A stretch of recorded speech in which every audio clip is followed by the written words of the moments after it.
பசுமையான புல்வெளியில் படுக்க வைப்பவரே, அமைதியான தண்ணீரண்டை அழைத்து செல்பவரே. பசுமையான புல்வெளியில் படுக்க வைப்பவரே, அமைதியான தண்ணீரண்டை அழைத்து செல்பவரே. என் மேய்ப்பரே, நல்லாயனே, எனக்கொன்றும் குறையில்லப்பா.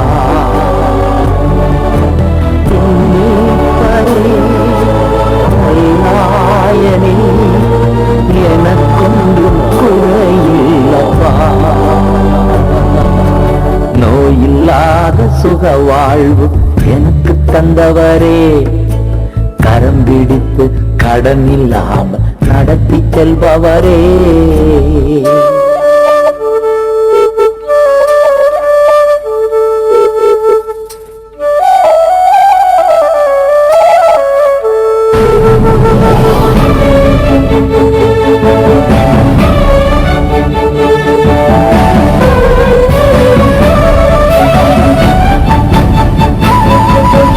புதிய உயிர் தினம் தினம் எனக்கு தருகிறேன், உன் பெயருக்கேற்ப பரிசுத்தமாய் நடத்தி செல்கிறேன்.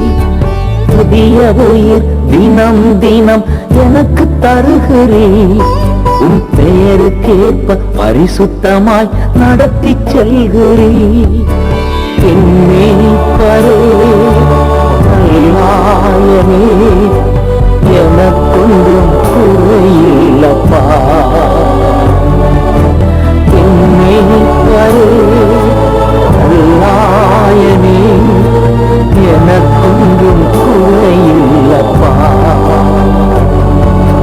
நோயில்லாத சுக வாழ்வு எனக்கு தந்தவரே, கரம் பிடித்து கடன் இல்லாம நடத்தி செல்பவரே.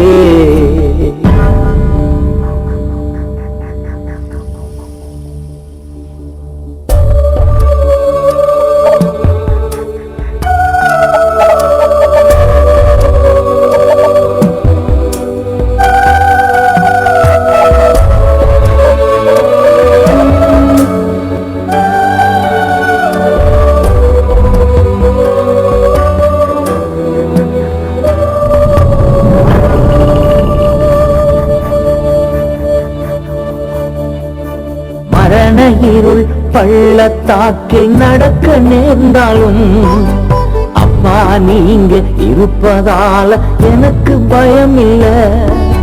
மரண இருள் பள்ளத்தாக்கில் நடக்க நேர்ந்தாலும் அப்பா நீங்க இருப்பதால எனக்கு பயம் இல்ல.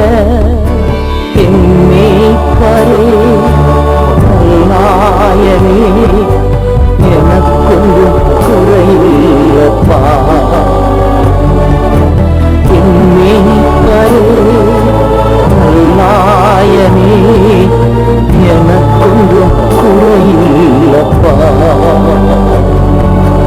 நோயில்லாத சுக வாழ்வு எனக்கு தந்தவரே, கரம் பிடித்து கடன் இல்லாமல் நடத்தி செல்பவரே.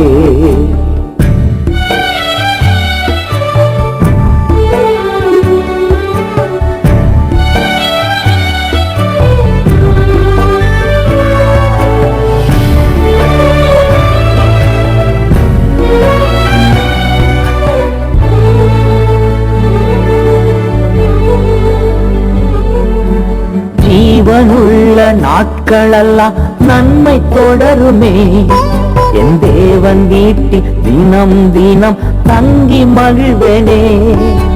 ஜீவன் உள்ள நாட்களெல்லாம் நன்மை தொடருமே.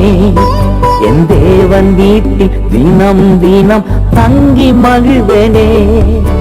என் மீட்பரே நல்லாயனே, எனக்கொன்றும் குறையில்லப்பா.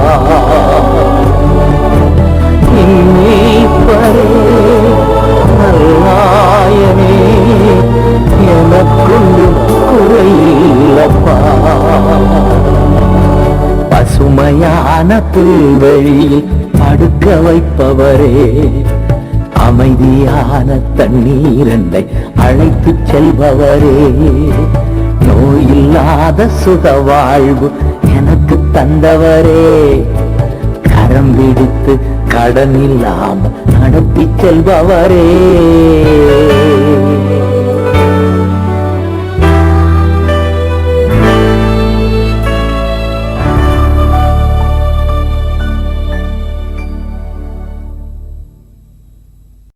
அல்லேலூயா. கர்த்தர் நல்லவர், அவர் கிருபை என்றும் உள்ளது.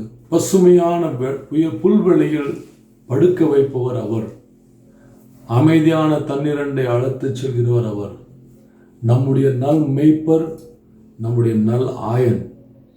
அவர் நம்மோடு இருக்கும்போது என்றைக்கும் குறைவில்லை. அல்லேலூயா. அவர் நம்மை போஷித்து வழிநடத்துகிறார் இருக்கிறார். நம்மை கரம் பிடித்து நடத்தி செல்லும் தேவனாக இருக்கிறார். உபாகத்து 1 சொன்னது போல, தகப்பன் தன் பிள்ளைகளை சுமந்து செல்வது போல அவரே தன்னுடைய இஸ்ரவேல் ஜனங்களை தோளில் சுமந்து வனாந்திரத்திலே நடத்தினார்.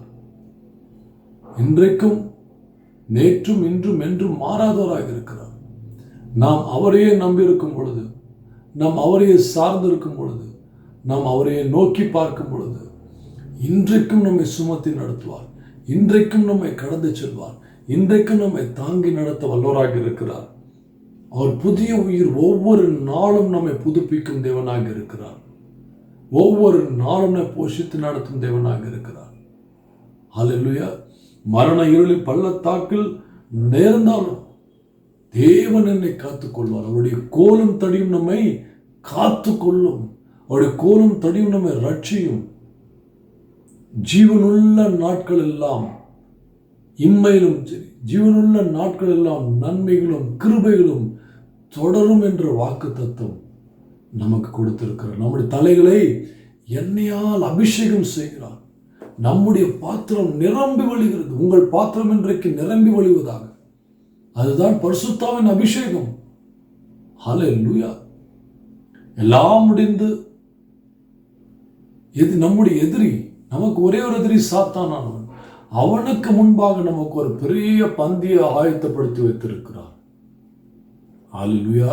அவர் நீதியின் ராஜா, அவர் நீதியின் தேவன், அவர் வெற்றி வேந்தன், இரக்கத்தில் ஐஸ்வர்யம் உள்ளவர், அவர் நித்திய பிதா, சமாதான கர்த்தர், அவர் நியாயாதிபதியாக இருக்கிறார்.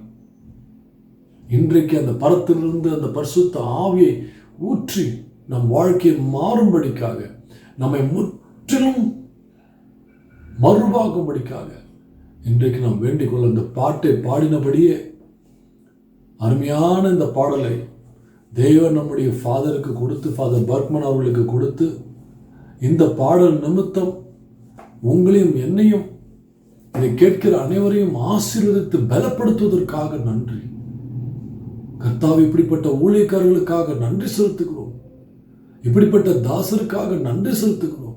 உம்முடைய வார்த்தையை பாடலாய் கொண்டு வந்து எங்களை தேற்றும்படிக்காக என் மேய்ப்பர் எங்களோடு இருக்கிறார், என் ஆயன் எங்களை நடத்துகிறார் என்ற நம்பிக்கையை கொடுத்து, பலத்தை கொடுத்து, ஆரோக்கியத்தை கொடுத்து, மன திடத்தை கொடுத்து, ஒரு உற்சாகத்தினால் நிரப்பி, பரிசுத்தாவின் அபிஷேகத்தினால இதை கேட்கிற ஒவ்வொருவருக்கும் நிரப்பப்படுவதாக.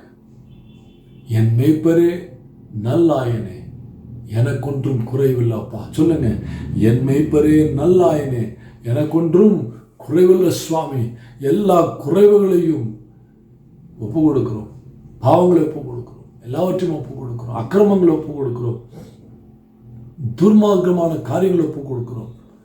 எல்லாவற்றையும் நீர் ஆட்கொள்ளும் சுவாமி, எல்லாவற்றையும் நீர் பொருட்படுத்திக் கொள்ளும் சுவாமி. ஆட்கொள்ளும், வழிநடத்தும், ஆசீர்வதியும். உங்களுடைய அன்பு பாதத்தில் அர்ப்பணிக்கின்றோம் இயேசுவின் நாமத்தினால் பிதாவே. ஆமேன், ஆமேன், ஆமேன். தேவன் தாமே உங்களை ஆசீர்வதிப்பாராக. கடந்த வாரத்தில் நாம் பார்த்தோம், ஆவிக்குரிய ஆசீர்வாதங்கள் பிதாவாக தேவன் எபேசியர் 1ஆம் அதிகாரத்தில் நமக்கு விசுவாசிக்கிற அனைவருக்குமே அவருடைய ஆவிக்குரிய ஆசீர்வாதங்களை சம்பூர்ணமாய் உன்னதங்களிலே நமக்காக வைத்திருக்கிறார், வைத்து நமக்கு கொடுக்கப்பட்டிருக்கிறது. அந்த ஆசீர்வாதத்தை நாம் சுதந்திரத்துக் கொள்ளும்படிக்காக, ஆவிக்குரிய ஆசீர்வாதங்களை நாம் சுதந்திரத்துக் கொள்ளும்படிக்காக கர்த்தர் நம்மை அழைத்திருக்கிறார். அப்பொழுது அந்த ஆவிக்குரிய ஆசீர்வாதங்கள் நான் எப்படி பெற்றுக்கொள்ள முடியும்? அது ஆவிக்குரிய ஆசீர்வாதங்கள் முதலாவது பிதாவாக தேவனிடத்தில் வருகிறது, இரண்டாவது குமாரனாகிய இயேசு கிறிஸ்துவில் வருகிறது, மூன்றாவது பரிசுத்த ஆவியினால் வருகிறது. மூன்றாவது பரிசுத்த ஆவியானவர் மற்ற 2 பேருடைய ஆசீர்வாதங்களை எடுத்து, எல்லாவற்றையும் எடுத்து நம்முடைய வாழ்க்கையில் தேவ சித்தப்படி பூர்ணமாக்குகிறார். ஆமென். அப்பொழுது இன்றைக்கு நாம் லூக்கா 11ஆம் அதிகாரத்தில் நாம் 11:11-11 வாசிக்கும் பொழுது, லூக்கா 11, உங்கள்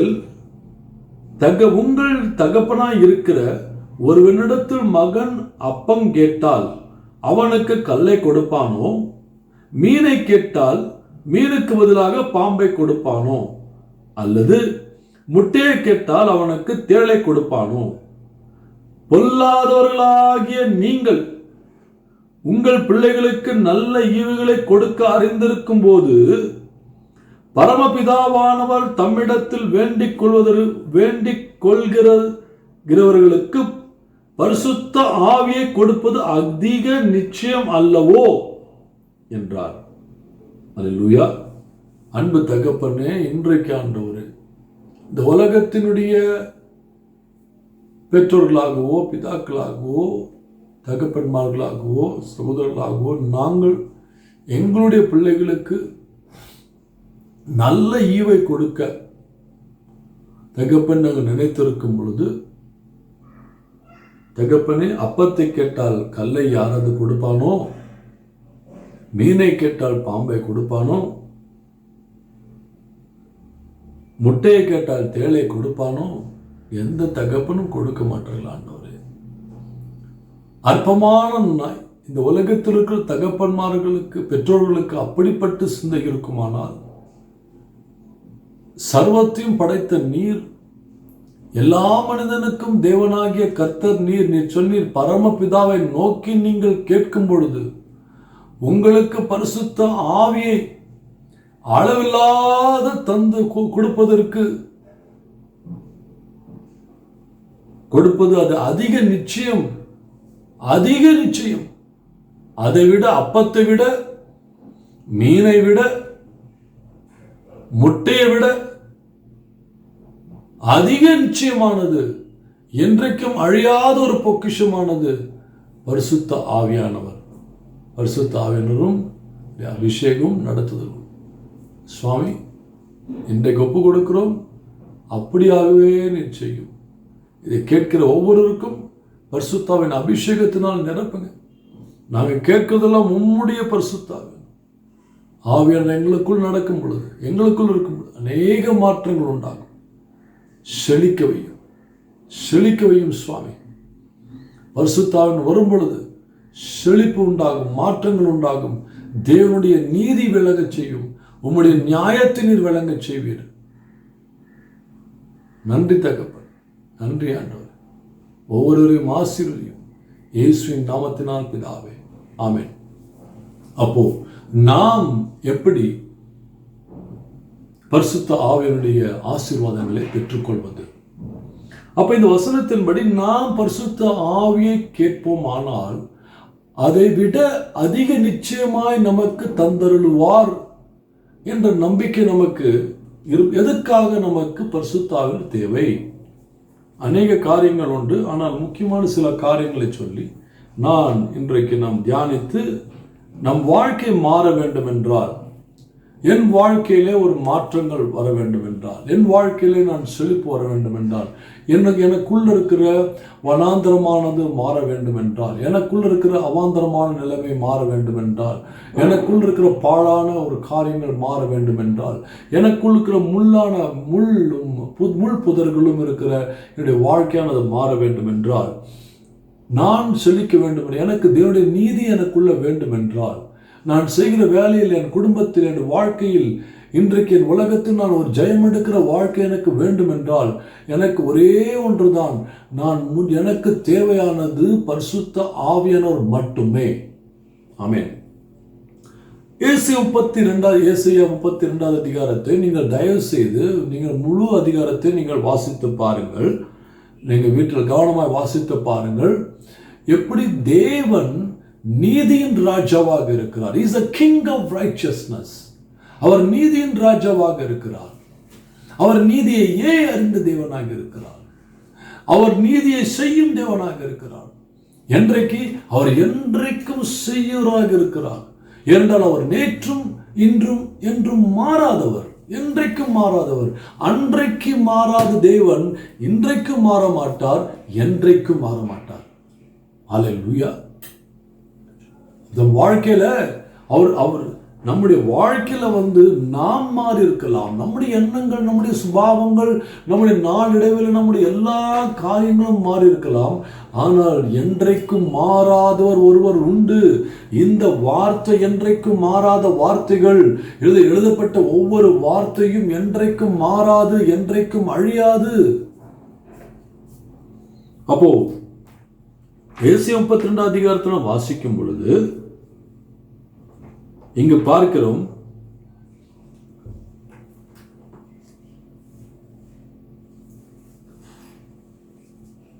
13-14 வாசிக்கும் பொழுது 12-13 செழிப்பான வயல்வெளிகளின் நிமித்தமும் கனித்தரும் திராட்சை செடிகளின் நிமித்தமும் மாரடித்து புலம்புவார்கள்.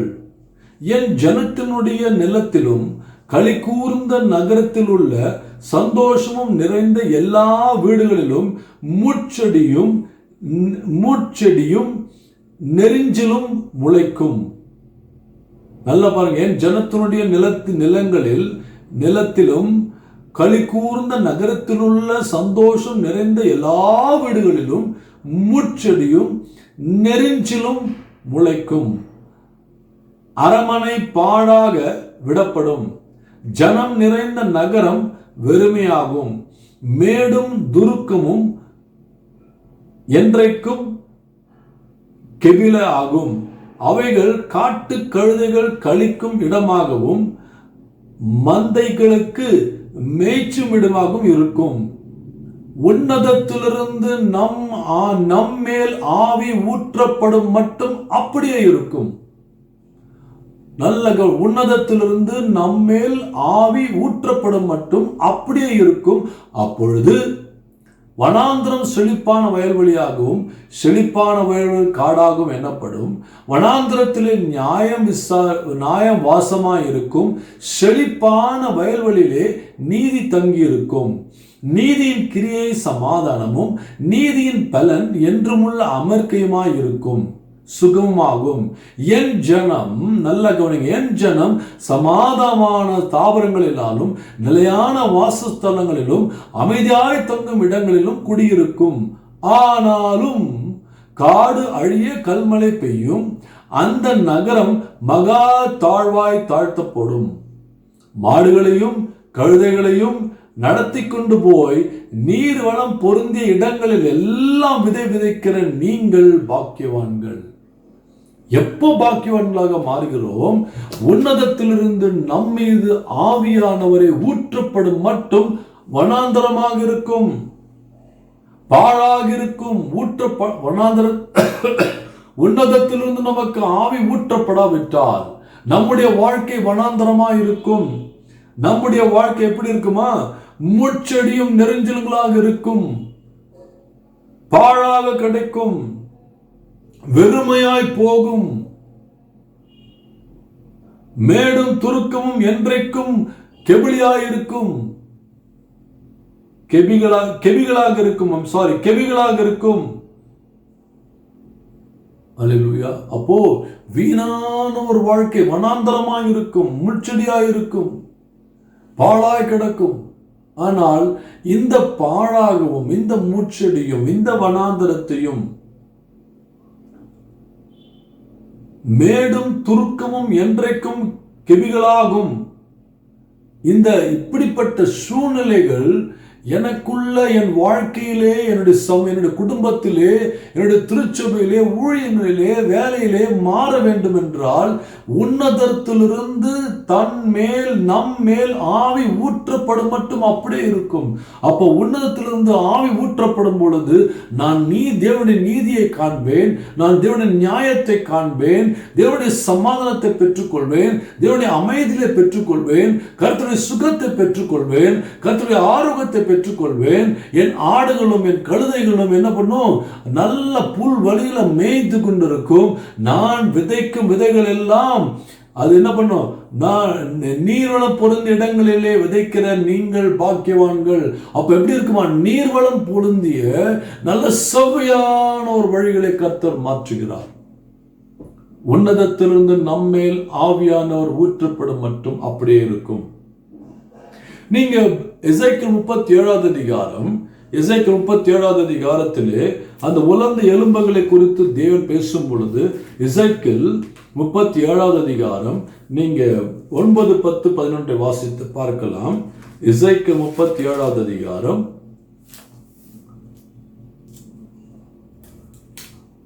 37. அப்பொழுது தேவன் என்னை பார்த்து நீ ஆவியை நோக்கி தீர்க்க தரிசனம்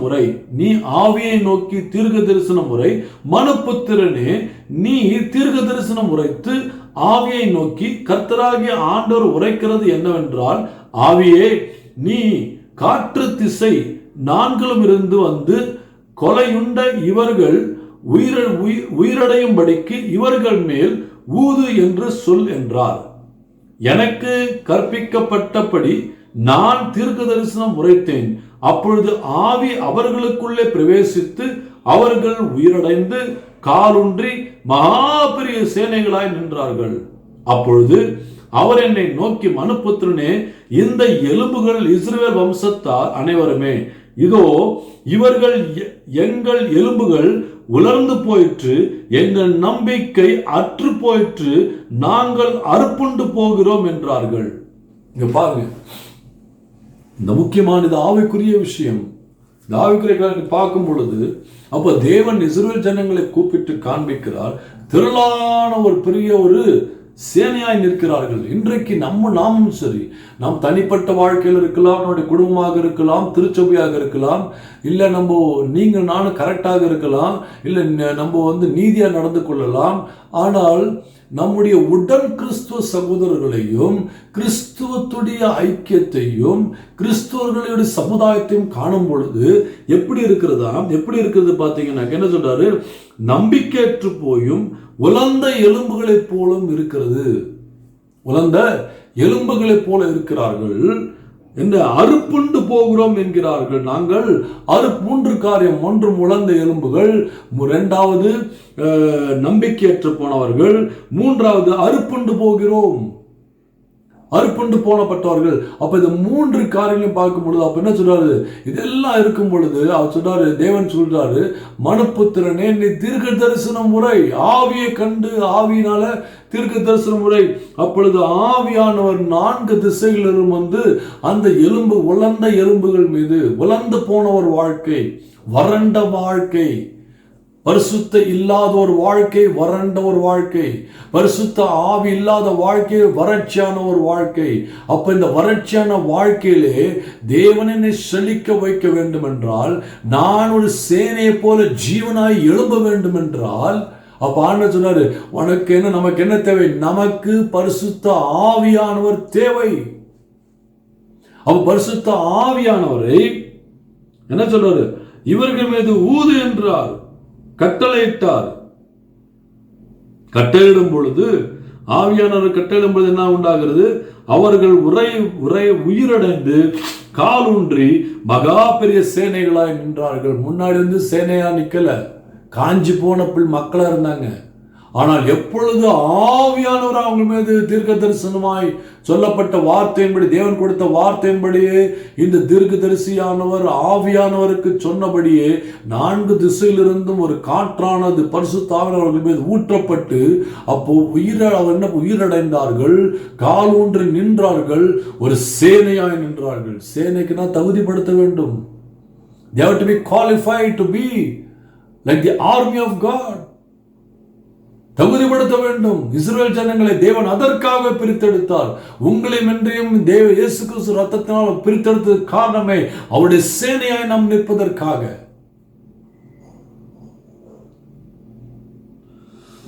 அப்ப சொல்றாரு, இந்த இஸ்ரவேல் வம்சத்தாரை பாரு, 1 வறண்டு போயிருக்கிறாங்க, 2வது நம்பிக்கையற்று போயிருக்கிறாங்க, 3வது அறுப்புண்டு போயிருக்கிறார்கள்.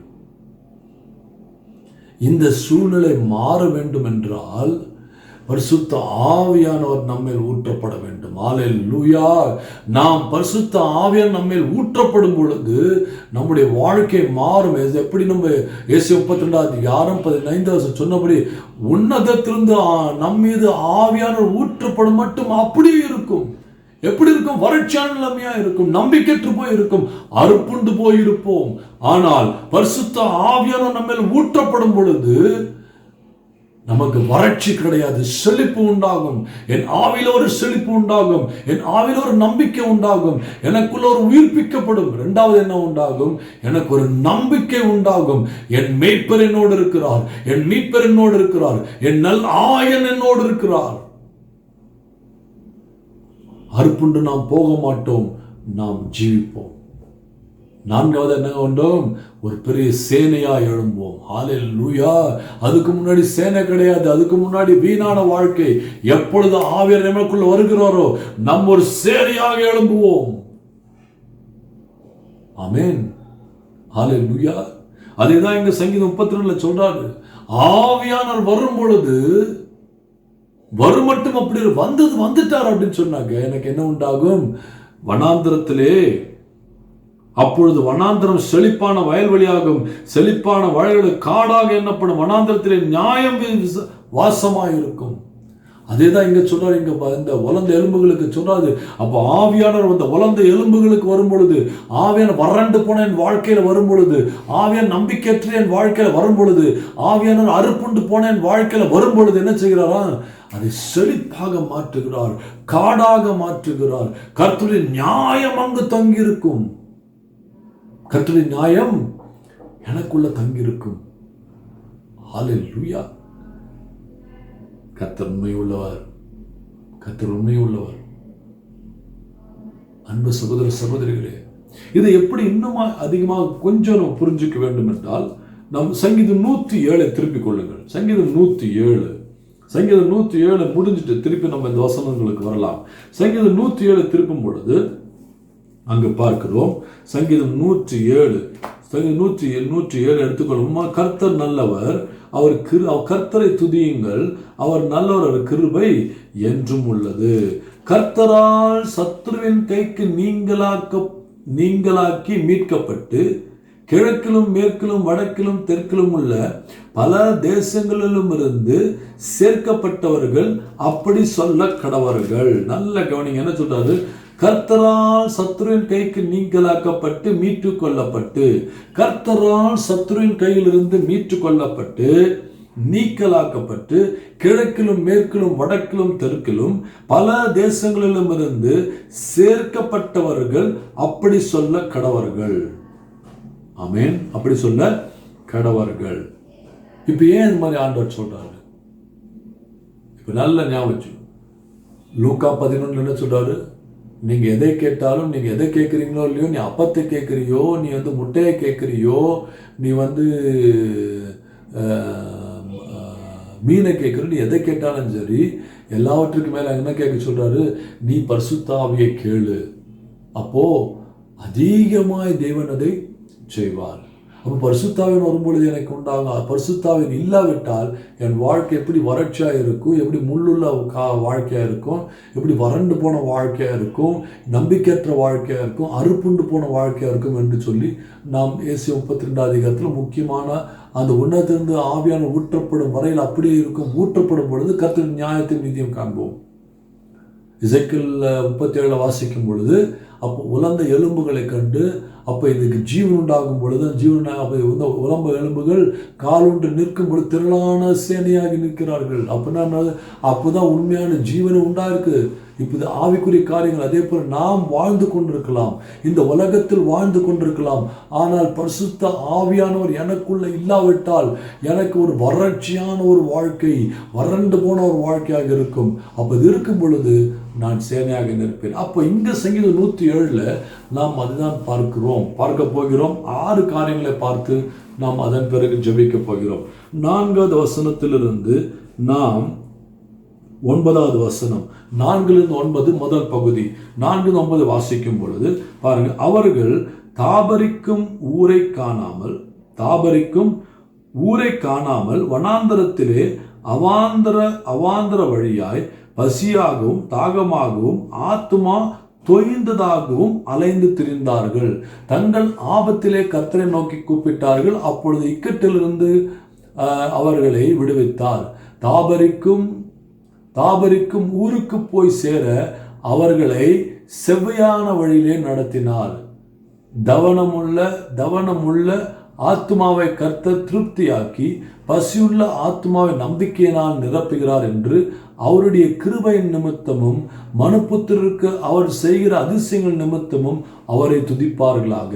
சரி, இப்போ இந்த முதலாவது பகுதியை வாசிக்கும் பொழுது என்ன சொல்றாரு?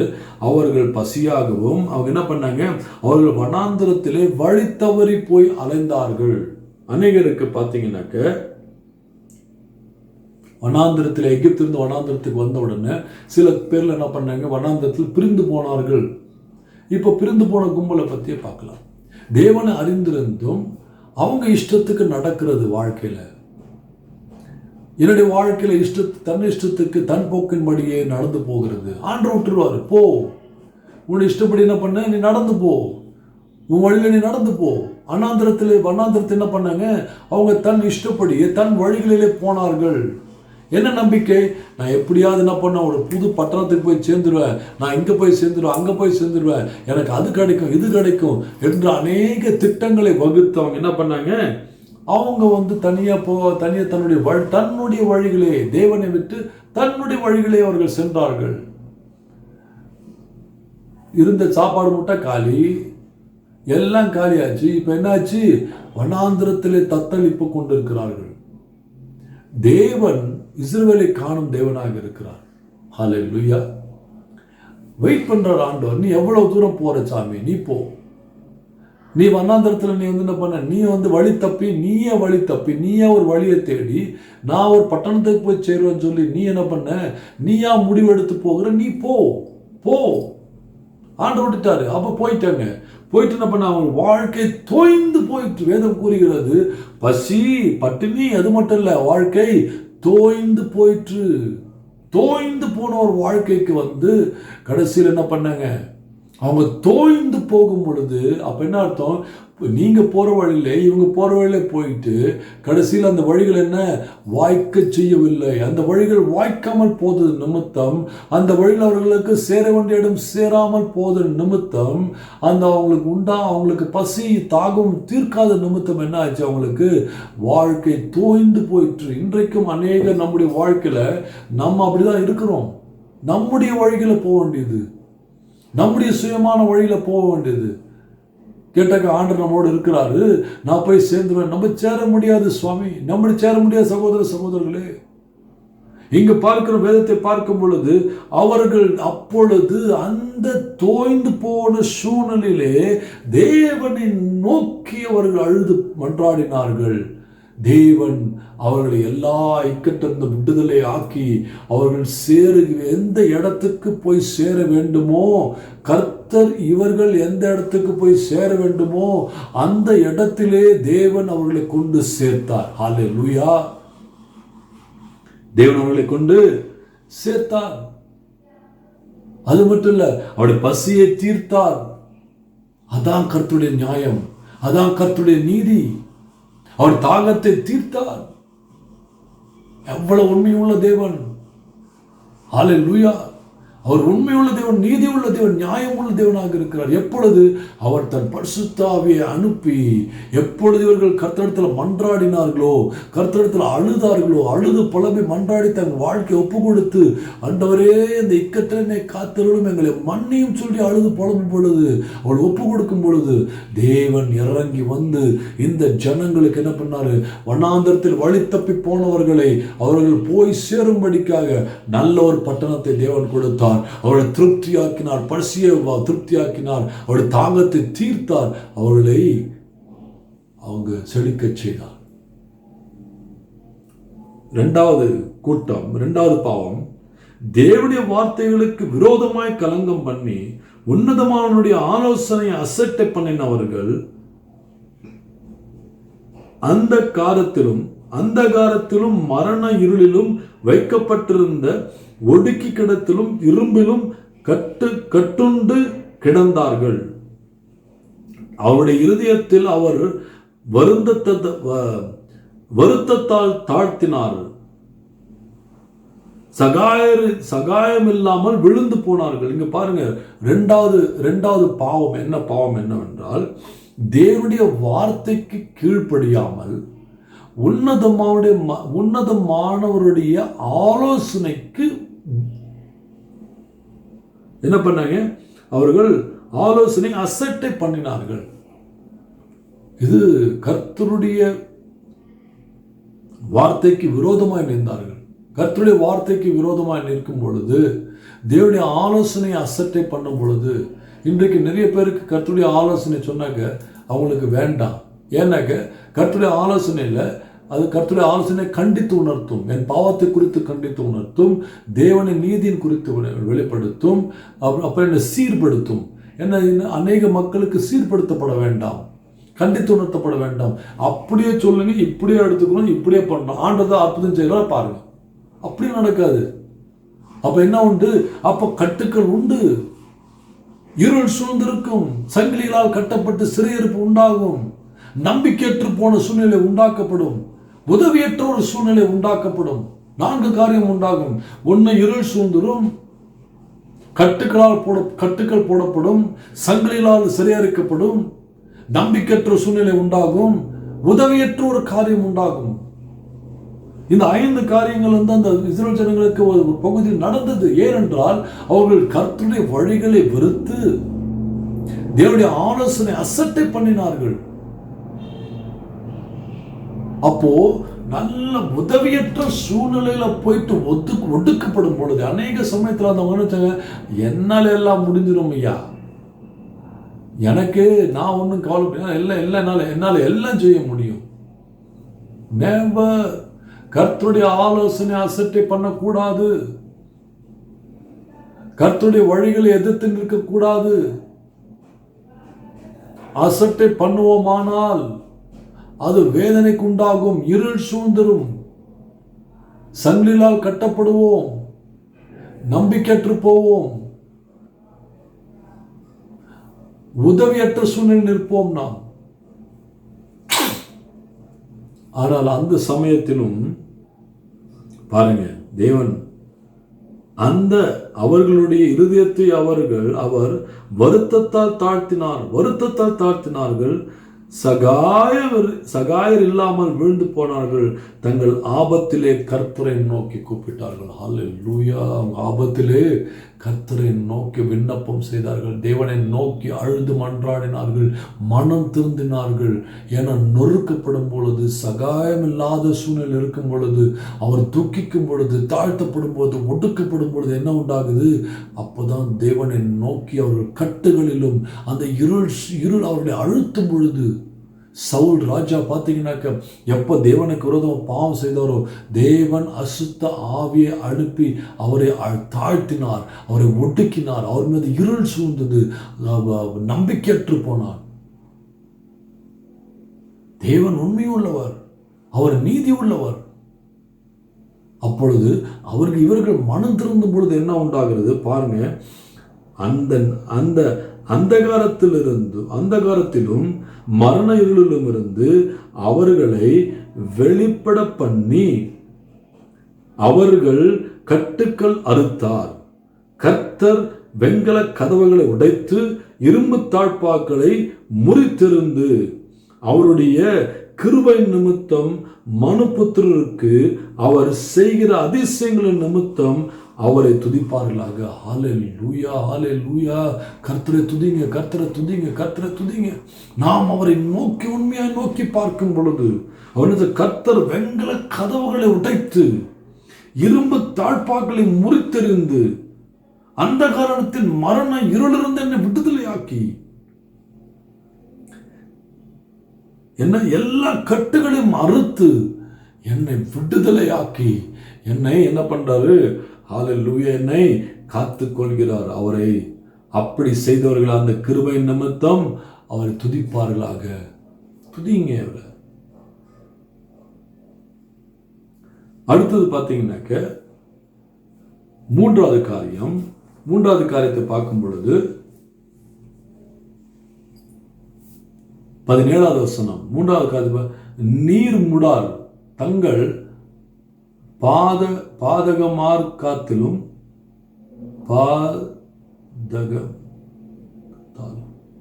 பாதகமர்த்தாலும் தங்கள் அக்கிரமங்களினாலும் நோய் கொண்டு ஒடுங்கி போனார்கள். அவர்கள் ஆத்மா சகல போஜனத்தையும் ஆரோசிக்கிறது. அவர்கள் மரண வாசல்கள் பரியந்தம் சமீபிக்கிறார்கள். தங்கள் ஆபத்திலே கர்த்தரை நோக்கி கூப்பிட்டார்கள். அவர்கள் இக்கட்டுகளுக்கு அவர்களை நீங்களாக்கி ரட்சிக்கிறார். அவர் தமது வசனத்தை அனுப்பி அவர்களை குணமாக்கி அவர்களை அழிவுக்கு தப்புகிறார். இங்க பாருங்க, இங்க வசனத்தை வாசிக்கும் பொழுது அப்போ இங்கிலீஷ்ல பாத்தீங்கன்னா, some became fools through the rebellious ways, suffered affliction because of their iniquities, they loathed all food and drew near the gates of death. Some became fools. சிலர் முட்டாள்களாக ஆனார்கள். நீர் மூடர் முட்டாள்களாக ஆனார்கள். எப்படி முட்டாள்? அவர்கள் என்ன பண்ணாங்க? அவர்கள் கர்த்தருடைய வழிகளிலிருந்து முரட்டாட்டுத்தனம் பண்ணி, அவர் கர்த்தருடைய வழிகளை அவர் அசட்டை பண்ணி அவர்கள் முட்டாளாகி அது நிமித்தம் அவர்கள் சரீரத்தில் பாடுகளை அனுபவித்து, அவங்க பாவங்கள் நிமித்தம் சரீரத்தில் பாடுகளை அனுபவித்து அப்புறம் என்ன பண்ணாங்க? அவர்கள் ஆத்மா சகல போஜனத்தையும் ஆரோசிக்கிறது. அவர்கள் மரணவாதம். அவங்க ஆத்மானது போஜனத்துக்காக அலைஞ்சாங்க. இன்னைக்கு பார்த்தீங்கன்னாக்க சாப்பாட்டுக்குனாக்க மாமிசத்து நிச்சயக்காக அநேகர் அலைந்து திரிகிறார்கள். தேவன் அவர்களை என்ன பண்ணாரா? மரணத்தின் வாசலிடத்தில் வைத்திருக்கிறார். முட்டாள்தனமான காரியம், மூடத்தனமான காரியம். வேதம் அப்படிதான் சொல்லுது. அசட்டை பண்ணது, கர்த்தருடைய வழிகளை அசட்டை பண்ணி தாறுமாறான காரியங்கள், பாவத்தின் மேல் பாவத்தை பெருகிக் கொண்டு சரீரத்தில் வேதனைகள், அப்படி போஜன பிரியராக இருந்து அப்படின்னா மாமிசத்தை நிச்சயிக்க தான் இன்னும் அதிகமா பிரியம். என்னதான் மரணப்படுகள் இருக்கும், மாமிசத்தை நிச்சயிக்க அதிகமாய் நம்ம என்ன பண்றது இருக்கும் பொழுது மரண வாசலிலே படுக்கிறார். அப்பொழுது தேவனை நோக்கி கர்த்தர் அப்படி அவங்களை ஒடுக்கும் பொழுது, ஏன் ஒடுக்குனாங்க? அவங்க பாவம் செய்தார்கள். இன்றைக்கு நம்ம எவ்வளவு பேர் நம்ம கர்த்தருக்கு விரோதமாய் கர்த்தருடைய முட்டாள்தனமான முட்டாள்தனமாக அநேக நம்ம அறிவில்லாமல் நாம் சில வழி தப்பி போய் நம் முரட்டாட்டுத்தனமாக அசட்டை பண்ணி நாம் தேவனுடைய வழிகளை அசட்டை பண்ணி போகும் பொழுது அப்போ என்ன நம்ம போஜன பிரியராக மாமிசத்தின் இச்சை நமக்கு அதிகமாக உண்டாக்குறது. அந்த மாமிசத்தின் இச்சையினால் என்ன சொல்றாரு? சரீர வேதனை அதிகம் உண்டாகி அது நிமித்தம் மரணப்படுக்கையில் போடப்பட்டு பொழுது அப்போ இவர்கள் தேவனை நோக்கி விண்ணப்பம் செய்கிறார்கள். அப்போ கர்த்தர் தன் வார்த்தை அனுப்பி அவர்களுக்கு சுகத்தை தருகிறார். ஹல்லேலூயா. ஹல்லேலூயா, ஹல்லேலூயா. கர்த்தர் வார்த்தை அனுப்பி அவளுக்கு சுகத்தை கொடுத்து அவளை மீட்டு கொண்டு அந்த மரண பள்ளத்தாக்கிலிருந்து கர்த்தர் காப்பாற்றுகிறார் என்ற ஆண்டவரே. ஹல்லேலூயா. நாம் மனம் திருந்தும் பொழுது தேவனை நோக்கி நான் காணும் பொழுது, தேவனை நோக்கி நான் விண்ணப்பம் செய்யும் பொழுது, என்னை குணப்படுத்துவது மட்டுமல்ல, என்னை விடுதலை செய்வது மட்டுமல்ல, என்னை மீட்டுக் கொள்வதும் அல்ல, என்னை மரண பள்ளத்தாக்கிலிருந்து என்னை காத்துக்கொள்ளும் தேவனாக இருக்கிறார். ஆனால் சங்கீதம் 23 சொல்றார், மரண இருள் பள்ளத்தாக்கு சூழ்ந்தாலும் ஆண்டவரே உம்முடைய கோலும் என் தடியும் என்னை காத்துக்கொள்ளும், உம் நீதினால் என்னை ரட்சிப்பீர். அது என்ன பண்ணாது, என்னை விழுங்காது, என்னை மேற்கொள்ளாது. கர்த்தரை நோக்கி நான் அழுது மன்றாடும் பொழுது, கர்த்தரை நோக்கி நான் விண்ணப்பம் செய்யும் பொழுது என்னை தேவன் அதிலிருந்து ரட்சிக்கிறார். அப்ப என்ன, கர்த்தரை துதியுங்கள், அவர் நல்லவர், அவர் செய்த கிரியைகள் மகத்துவமானது.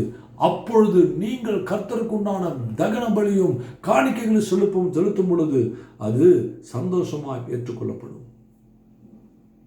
சந்தோஷமாக ஏற்றுக்கொள்ளும். அநேக குடும்பங்களில் அநேகருடைய வாழ்க்கையில் நாங்கள் பார்க்கிறோம், குடும்ப கவுன்சிலிங் ப்ரேயர் போகும்போது அவங்களுக்குள்ள தேவனிடத்தில் அவங்களுக்கு ஒப்புரவாதம் இருக்காது, அவங்களுக்கு ஒருத்தருக்கு ஒருத்தர் ஒப்புரவாதம் இருக்காது, அவங்களுக்குள்ள வேறுபாடுகள், சண்டைகள், பொறாமைகள் அதெல்லாம் போய்கொண்டே இருக்கும். கடைசியில் சொல்லுவாங்க, சரிங்க பாஸ்டர் நீங்கள் ஜெபம் பண்ணிட்டு போங்க அப்படின்னு. என்ன கவுன்சிலிங் கொடுத்தாலும் அவங்களை ஏற்றுக்கொள்ள சூழ்நிலை இல்லாது இருக்கும் பொழுது கடைசியில் நாங்கள் ஜெபம் பண்ணிட்டு வருவோம். நாங்கள் வரும்போது காணிக்கை கொடுப்பாங்க. அது காணிக்க வேண்டாம், முதல்ல நீங்கள் தேவனோடு ஒப்புரவாகுங்க, உங்களுக்குள்ள ஒப்புரவாகம் உண்டாகட்டும், நீங்கள் தேவனுக்கு அர்ப்பணிங்க. தேவனுக்கு நீங்கள் அர்ப்பணிக்காமல் இந்த காணிக்கை எனக்கு அது வீணாக போயிடும், நீங்கள் கொடுக்குறது உங்களுக்கு வீணாகிடும், இது உங்களுக்கு பலன் கொடுக்காது என்று சொல்லி அவரிடத்தை திருப்பி நாங்கள் வாங்கவே மாட்டோம். ஏனென்றால் அது அப்படிப்பட்ட மனம் திருந்தாமல், தேவனை நோக்கி விண்ணப்பம் செய்யாமல், தேவனிடத்தில் மன்றாடாமல், தேவனிடத்தில் கர்த்தாவே என்று உபத்திரத்தில் தேவனை நோக்கி விண்ணப்பம் செய்யாமல், கர்த்தரிடத்தில் மனம் திருந்தாமல் அது ஒரு காணிக்கை கொடுக்கிறதோ, ஒரு பலி செலுத்துறதோ, அது கர்த்தருடைய பார்வைக்கு அருவருப்பானது. கர்த்தருடைய பார்வைக்கு அருவருப்பானது. ஆனால் நான் தேவனிடத்தில் உண்மையாய் மன்றாடும் பொழுது தேவன் எனக்காக இறங்கி தன் வார்த்தையாகிய பரிசுத்த ஆவியானவரை எனக்குள்ள அனுப்பி அவர் என்ன பண்ண எனக்கு சுகத்தை கொடுத்து என்னை மீட்டு கொண்டு என்னை பாதாளத்திலிருந்து தப்புவித்து எனக்கு நித்திய ஜீவனுக்கு கொண்டு செல்கிறார். ஹல்லேலூயா. கர்த்தர் நல்லவர். அப்பொழுது என்னுடைய பலிகளையும் என்னுடைய காணிக்கைகளையும் கர்த்தர் அங்கீகரித்து அதை இன்பமாய் ஏற்றுக்கொள்கிறார். சந்தோஷமாய் நாம் கொடுப்போம். நான்காவதாக 23வது வசனத்தை வாசிக்கும் பொழுது கப்பலேறி கடல் யாத்திரை பண்ணி திரளான தண்ணீர்கள் மேல் தொழில் செய்கிறீர்களே, அவர்கள் கர்த்தருடைய கிரியைகளையும் ஆழத்திலே அவருடைய அதிசயங்களையும் காண்கிறார்கள். அவர் கட்டளையிட பெருங்காற்று எழும்பி அதன் அலைகள் கொந்தளிக்கும் பண்ணும்.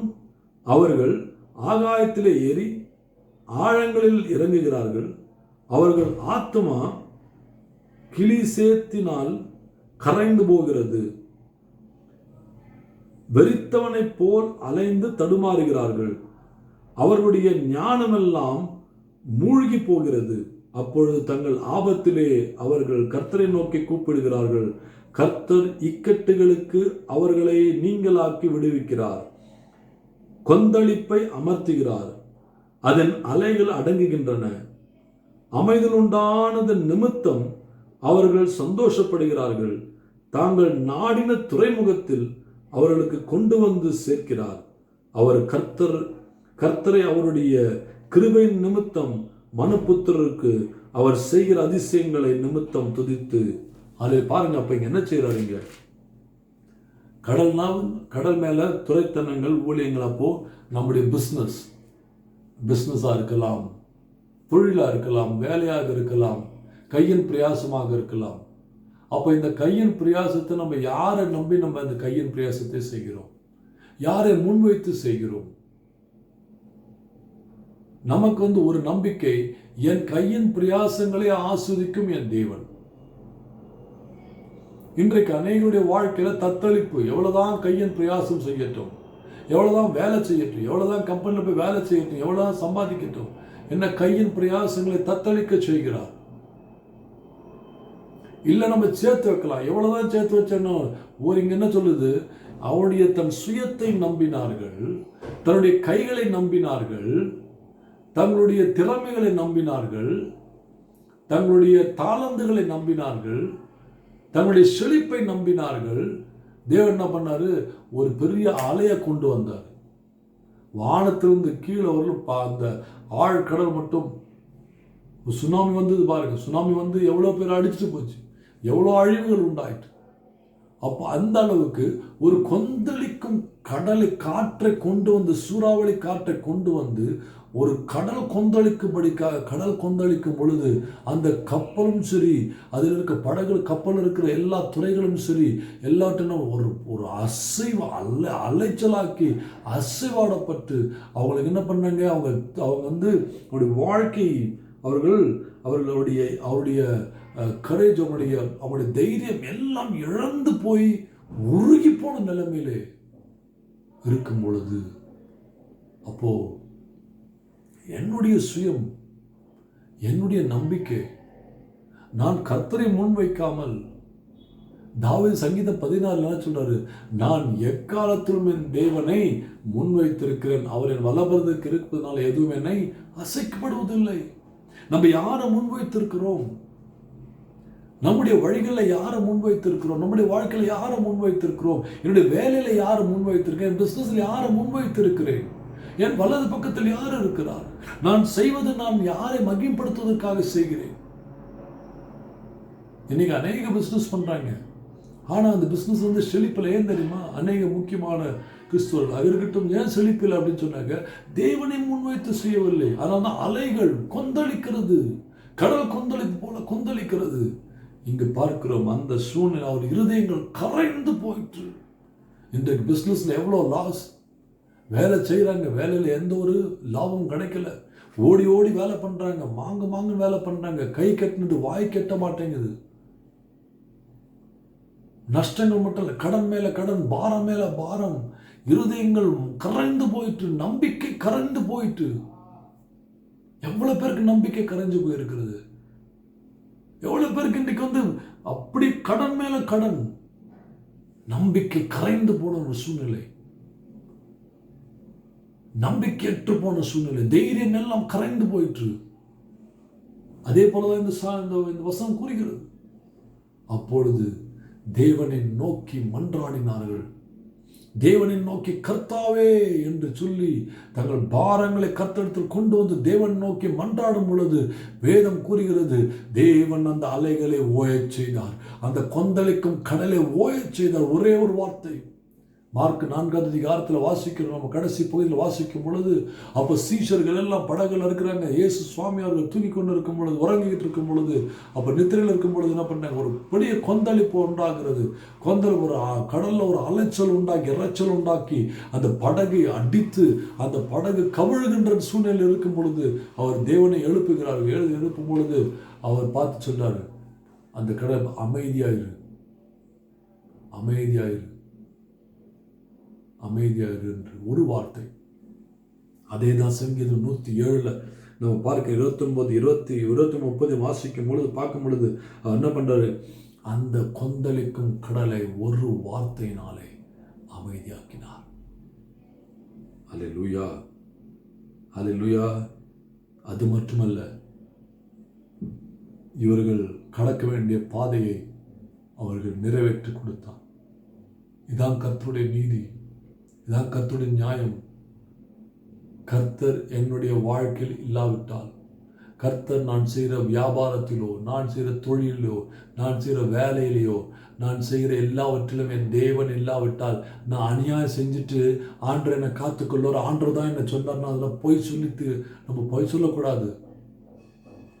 எனக்கு தெரியும், அநேகர் அவங்க தவறான ஒரு பாதையை அவங்க பிஸ்னஸில் தப்பாக சொல்லி அந்த தப்பான ஒரு பிஸ்னஸை பண்ணிட்டு, ஆண்டவர் தான் எனக்கு சொன்னார், ஆண்டவர் என்றைக்குமே பாவத்தில் விழும்படிக்கு நமக்கு ஆலோசனை சொல்ல மாட்டார். பாவத்திலிருந்து மீட்டுக்கொள்ளதான் நம்ம வந்தார். நீதி நடக்கட்டும், அவர் நீதி வெளிப்படுத்தும் தேவன் வந்தார். ஹல்லேலூயா. அப்ப கர்த்தரை நோக்கி நான் விண்ணப்பம் செய்யும் பொழுது, கர்த்தரை நோக்கி நான் மன்றாடும் பொழுது, கர்த்தரை நோக்கி நான் அழுகும் பொழுது, கர்த்தரை நோக்கி நான் கதறும் பொழுது, எப்பொழுது நான் என்னுடைய பலன் எல்லாம் கரைந்து போன நிலைமையிலே, என் உள்ளமெல்லாம் கரைந்து போன நிலைமையிலே, என் எல்லாவற்றையும் இழந்து போகிறேனே என்ற ஒரு வருத்தத்திலே, பாரத்திலே நான் தேவனை நோக்கி நான் அழுது மன்றாடும் பொழுது, என் நம்பிக்கையான தேவன் இறங்கி வந்து நமக்கு வந்து விடுதலை தருகிறார். ஹல்லேலூயா, ஹல்லேலூயா. அடுத்ததாக ஐந்தாவது காரியம் பார்த்தீங்கன்னாக்க 33 38 வரலும் வாசிக்கும் பொழுது, அப்போ 33 38 வரலும் வாசிக்கும் பொழுது, அவர்கள் ஆறுகளை அவாந்திர வழியாகவும் நீருகளை வறண்ட ஸ்தலத்தமாகவும் குடிகளுடைய பொல்லாப்பின் நிமித்தம் செழிப்பான தேசத்தை உவர் நிலமாகவும் மாற்றுகிறார்.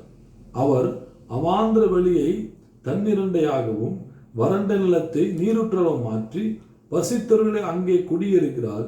அங்கே அவர்கள் குடியிருக்கும் நகரத்தை கட்டி வயல்களை உண்டாக்கி விதைத்து திராட்சை செடிகளை நாட்டுகிறவர்கள் அவர்கள் வரத்துள்ள பலனை தரும்.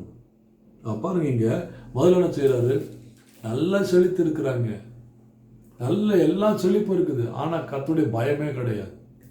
33 38 வரலும் அது கீழே வாசிக்கும் போது பார்த்தீங்கன்னாக்க என்ன உண்டாகுது, எல்லா செழிப்பு இருக்குது, எல்லா ஆசீர்வாதம் இருக்குது, எல்லாம் இருக்குது, ஆனால் என்ன கிடையாது, கர்த்தருக்கு உண்டான பயம் கிடையாது, கர்த்தருக்கு உண்டான கனித்தரது வாழ்க்கை உண்டா இல்லை, அந்த கனித்தர தேவனுக்கு உண்டான கனித்தரும் ஒரு வாழ்க்கை கிடையவே இல்லை. ஏதோ நான் ஆசிரியப்பட்டிருக்கிறேன், எனக்கு போதும், நான் என் வீட்டு நாங்கள் ஆசிரியமாக இருக்கிறோம், எல்லாம் கர்த்தர் ஆண்டர் தான் கொடுத்துருக்காரு, இல்லைன்னு சொல்ல. அதுக்கு யாருக்கு பிரயோஜனமா இருக்கு? தேவனுக்கு பிரயோஜனமா இருக்கிறதா? கர்த்தர் என்ன செழிக்க வச்சிருக்கிறார். அப்ப சொல்ற அந்த செழிப்பை என்ன பண்றாரு, நான் வறட்சியை கொண்டு வந்துடுறேன், நான் முள்ள கொண்டு வந்துடுறேன், நான் உன்னை வறண்டு போன உபயோகம் இல்லாத நான் ஒரு நலமா மாற்றி விட்டுறேன் அப்படின்னு சொல்லி தேவன் அதை மாற்றுகிறார். அப்பொழுது கர்த்தருக்கு விண்ணப்பம் செய்யும் பொழுது, மன்றாடும் பொழுது, நாம் மனந்திருந்தும் பொழுது தேவன் என்ன செய்கிறாராம், அதை மறுபடியும் கர்த்தர் மாற்றி போடுகிறார். அல்லேலூயா. மறுபடியும் அவர்களை மாற்றி போடுகிறார். வனாந்திரத்தை நீரூற்றுகளை போல மாற்றுகிறார். அது மட்டுமல்ல, காய்ந்த நிலங்கள், உலர்ந்த நிலங்களிலே அவர் நீரூற்றை கொண்டு வருகிறார், செழிக்க செய்கிறார். திராட்சை செடிகளை விதைத்து அதை நல்ல அறுவடை உண்டாகும்படிக்காக தேவன் அதை செழித்து மாற்றுகிறார். 38 வாசிக்கும் பொழுது பார்த்தீங்கன்னா, 38 சங்கீதம் 107 38 வாசிக்கும் பொழுது, அப்போ அவர்களை ஆசீர்வதிக்கிறார், மிகுதியும் பெருமையா இருக்கிறார்கள், அவருடைய மிருக ஜீவனங்களையும் குறையாதிருக்கும் பண்ணுகிறார். மிச்சத்தில் நீங்க கீழே போய் படிச்சு பாருங்க, அவர்களை அவர் ஆசீர்வதிக்கிறார். எப்படி ஆசீர்வதிக்கிறாருங்க? அப்போ அது விதைக்கும் பொழுது கர்த்தர் செழிப்பை உண்டாக்குகிறார். ஏசாயா 32 அதிகாரம், மறுபடியும் நீங்க வாங்க, ஏசாயா 32 அதிகாரத்துக்கு வரும் பொழுது அப்போ அவங்க பார்க்கிறோம், the fruit of righteousness will be peace. The effect of righteousness will be quietness and confidence forever. My people will live in peaceful dwelling place and secure home in undisturbed places. இங்க பார்க்கிறோம், நீதியின் கனியோ சமாதானம் உண்டாகும். அதனுடைய பலன் அமைதியும் அமர்க்கையும் தைரியமும் உண்டாகும். என்னுடைய ஜனங்கள் சமாதான தாபரங்களிலே ஜீவிப்பார்கள். சமாதான தாபரங்களில் ஜீவிப்பார்கள். எதுவும் நான் பண்ண கடைசியாக விரோத சுவாசமிக்கும் பொழுது இவர்கள் என்ன பண்ணுவாங்க, இவர்கள் கழுதைகளும் இவர்கள் எல்லாம் போகிற இடமெல்லாம், நீரூற்று போகிற இடமெல்லாம் விதைக்கும் விதைகளை ஆஸ்வதிக்கப்படும். இப்படிப்பட்டவர்கள் பாக்கியவான்கள். பரத்திலிருந்து உன்னதத்திலிருந்து ஆவியான ஊற்றப்படாவிட்டால் வறட்சியாகவே இருக்கும். முள்ளுள்ள இடமாக இருக்கும், முற்கள் நிரம்பின வாழ்க்கையாக இருக்கும், பிரயோஜனமற்ற ஒரு வாழ்க்கையாக இருக்கும். அது மட்டுமல்ல, எப்படி இருக்குமா, வறண்ட நிலத்தை போல இருக்கும். ஆனால் உன்னதத்திலிருந்து ஆவியானவர் ஊற்றப்படும் பொழுது என்னுடைய வனாந்தரம் வயல்வெளியாக மாறும், வயல்வெளியானது காடாக மாறும். கர்த்தருடைய நியாயத்தையும் நீதியும் அந்த தேசத்திலே நாம் காண்போம். என் அன்பு சகோதர சகோதரிகளே, இன்றைக்கு நம்முடைய வாழ்க்கையில் கர்த்தருடைய நீதியும் கர்த்தருடைய நியாயத்தை காண வேண்டும் என்றால் எனக்கு தேவை உன்னதமானுடைய ஆவியானவர், உன்னதத்திலிருந்து ஆவியானவர் என் வாழ்க்கையில் ஊற்றப்பட வேண்டும். ஆனால் தான் தேவன் லூக்கா 11 11 13 சொல்கிறார், அப்பத்தை கேட்கிறியோ, மீனை கேட்கிறியோ, முட்டையை கேட்கிறியோ, நீ எதை கேட்டாலும் இந்த உலகத்தில் அற்பமான பிதாக்கள் அந்த பிள்ளைகளுக்கு நல்ல இவை தர வேண்டும் என்று அவர்களுக்கு எண்ணம் இருக்குமானால் எல்லாவற்றிற்கும் மேலாக என்னை செழிக்க வைக்கும், எல்லாவற்றிற்கும் மேலாக கர்த்தருடைய நீதியையும் நியாயத்தையும் எனக்கு விளங்க செய்ய வைக்கும், எல்லாவற்றிற்கும் மேலாக கர்த்தருடைய பிரமாணத்தை வெளிப்படுத்தும், எல்லாவற்றிற்கும் மேலாக என்னை ஆஸ்வதிக்க வல்லமையாக இருக்கும், எல்லாவற்றிற்கும் மேலாக என் ஆத்மா தோய்ந்து போகாதபடிக்கு என்னை பலப்படுத்தும்படிக்காக, என்னை உயிர்ப்பிக்கும்படிக்காக, எனக்குள்ள நம்பிக்கை உண்டாகும்படிக்காக, எனக்குள்ள தைரியம் உண்டாகும்படிக்காக, எனக்குள்ள செழிப்பு உண்டாகும்படிக்காக, நான் தேவனுடைய சேனையை போல எழும்பும்படிக்காக, நான் வீணாக போகாதபடிக்கு என் வாழ்க்கை சிறப்பாய் கட்டும்படிக்காக, நான் செழித்து வாழும்படிக்காக, நான் செய்யும் காரியங்கள் செழித்திருக்கும்படிக்காக, என் எல்லைகளை விசாலமாக செய்யும்படிக்காக எனக்கு தேவை ஒன்று மாத்திரமே, அது உன்னதத்திலிருந்து பரிசுத்த ஆவியானவர் நம்மீது ஊற்றப்பட வேண்டும். அப்பொழுது இந்த வனாந்தரமான வாழ்க்கையானது வயல்வெளியாக மாறும். தேவன் நம்மை உயர்த்துவார். எப்போது உயர்த்துவார்? ஆண்டவரே, நெருக்கத்திலே நான் உம்மை நோக்கி கூப்பிட்டேன், நெருங்கி வந்து உதவி செய்வது மட்டும் இல்லாமல் எல்லா உபத்திரத்திலிருந்தும் தேவன் நம்மை விடுதலை செய்து நம்மை ஆசீர்வதிக்கும் தேவனாக இருக்கிற இந்த தேவனை போல எந்த தேவன் உண்டு? பரிசுத்த ஆவியானவர் இல்லாவிட்டால் இது வீணான ஒரு வாழ்க்கை. எசேக்கியேல் 37 சொன்னது போல, மனுபுத்திரனே, ஆவியை கட்டளையிடு, அந்த ஜீவன் உண்டாகட்டும், 4 திசையில் ஜீவன் உண்டாகட்டும். வளர்ந்து போன இந்த மக்கள் மீது ஆவியில உலர்ந்து போய் முள்ளான வாழ்க்கையிலே ஒன்றுக்கு பிரயோஜனம் இல்லாத ஒரு வாழ்க்கையை வாழ்ந்து கொண்டிருக்கிற இந்த மக்களுக்குள்ளே உன் ஆவியை கட்டளையிடுன்னு சொல்ற. அப்போ ஆண்டவரே, இன்றைக்கு கேளுங்க, ஆண்டவருடைய பரிசுத்த ஆவியின் மேல் ஊற்றும், உம்முடைய பரிசுத்த ஆவியின் குடும்பத்தின் மீது ஊற்றும், உம்முடைய பரிசுத்த ஆவியின் பிள்ளைகள் மீது ஊற்றும், உம்முடைய பரிசுத்த ஆவியின் திருச்சபைகள் மீது ஊற்றும் ஆண்டவரே, உம்முடைய பரிசுத்த ஆவியின் தேசத்தில் ஊற்றும் ஆண்டவரே. என் தேசத்திற்கும் பரிசுத்த ஆவியின் தேவை ஆண்டவரே. உம்முடைய பரிசுத்த ஆவியை இஸ்ரவேல் மீது ஊற்றும் தேவனே. உம்முடைய பரிசுத்த ஆவியை 5 கண்ட மக்கள் மீது ஊற்றும் சுவாமி. ஏன்னா இன்றைக்கு வாழ்க்கை அப்படிதான் இருக்கு, உலகம் அப்படிதான் இருக்கிறது.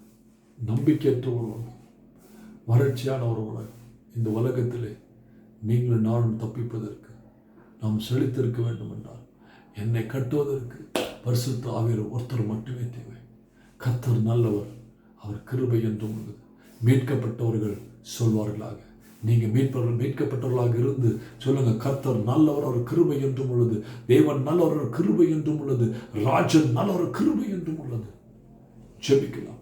அன்பு தகப்பனை, பிள்ளைகளை ஆசீர்வதியும் ஆண்டவரே. இதை கேட்கிறவர்களை ஆசீர்வதியும், இந்த குடும்பத்தை ஆசீர்வதியும், இவர்கள் செய்கிற சபைகளை ஆசீர்வதியும், ஊழியர்களை ஆசீர்வதியும், இவர்கள் செய்கிற வேலைகளை ஆசீர்வதியும். இன்றைக்கு சொல்லட்டும், தேவாவை நோக்கி கூப்பிடட்டும், கதறட்டும் ஆண்டவரே.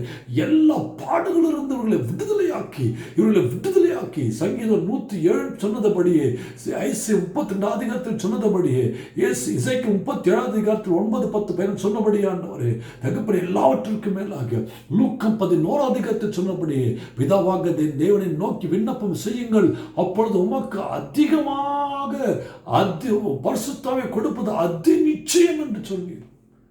தாரும் சுவாமி, மாற்றும், வாழ்க்கையை மாற்றும், சூழ்நிலைகளை மாற்றும், சந்தர்ப்பங்களை மாற்றும், எல்லாவற்றையும் மாற்றும். ஆவியானவரை ஆளுகை செய்து செழிக்க வையும். கர்த்தருடைய ஆசீர்வாதம் பரிபூர்ணமாய் உண்டாயிருக்கும்படிக்காக நீர் அப்படியே செய்வீராக. ஆசீர்வதியும், ஆசீர்வதியும், தேசத்தை ஆசீர்வதியும், இஸ்ரேல் தேசத்தை ஆசீர்வதியும் ஆண்டவரே. எங்கள் தேசத்தை மக்களையும் பொறுப்படுத்திக் கொள்ளும். வாரும் சுவாமி, வாரும். இந்த வறட்சி நீங்கட்டும், செழிப்பை தாரும், ஆசீர்வதியும். உன்னதத்திலிருந்து பரிசுத்த ஆவியானவர் ஊற்றப்படும் மட்டும் அப்படியே இருக்கும் சொன்னீர். வேண்டாம் சுவாமி, இந்த சூழ்நிலைகள் மாறட்டும், எங்க தேசத்துடைய சூழ்நிலைகள் மாறட்டும், சபையுடைய சூழ்நிலைகள் மாறட்டும், குடும்பத்துடைய சூழ்நிலைகள் மாறட்டும், எங்கள் சொந்த வாழ்க்கை சூழ்நிலைகள் மாறட்டும், தேசங்கள் மாறட்டும், இஸ்ரேல் ஜனங்களுடைய சூழ்நிலைகள் மாறட்டும். ஊற்றும் ஆவியை, ஊற்றும் சுவாமி, உம்முடைய பரிசுத்த ஆவியை செழிக்க வையும். உம் நாமம் மங்கி பெறட்டும், ஆசீர்வதியும். இயேசுவின் நாமத்தினால் பிதாவே, ஆமென். என் ஆத்துமாவே கர்த்தரை ஸ்தோத்திரி, என் முழு உள்ளமே பரிசுத்த நாமத்தை ஸ்தோத்திரி. என் ஆத்மாவே கர்த்தரை ஸ்தோத்திரி. கர்த்தர் செய்த சகல உபகாரங்களையும் மறவாதே. ஆமென், ஆமென், ஆமென். பிதாவாகிய தேவனின் அன்பும் இயேசு கிறிஸ்துவின் மாறாத இணையற்ற கிருபையும் பரிசுத்தாவின் அன்யோன்யம் ஐக்கியம் சமாதானம் உங்களோடு இருப்பதாக. தேவனுங்களை ஆசீர்வதிப்பவராக, தேவனுங்களை காத்துக்கொள்வராக, தேவன் தன் முகத்தை உங்கள் பிரகாசிக்க செய்வராக, தேவன் கிருபையாக உங்கள் மீது இறங்குவாராக. ஆசீர்வதிக்கப்படுவீர்கள். நீங்கள் பாக்கியவான்கள், நீங்கள் ஆஸ்வதிக்கப்பட்டதும் கர்த்தருடைய ஆசீர்வாதங்கள் உங்களுக்குள் நிரம்பி இருப்பதாக பரிசுத்த ஆவியின் நிமித்தம். ஆமென், ஆமென், ஆமென்.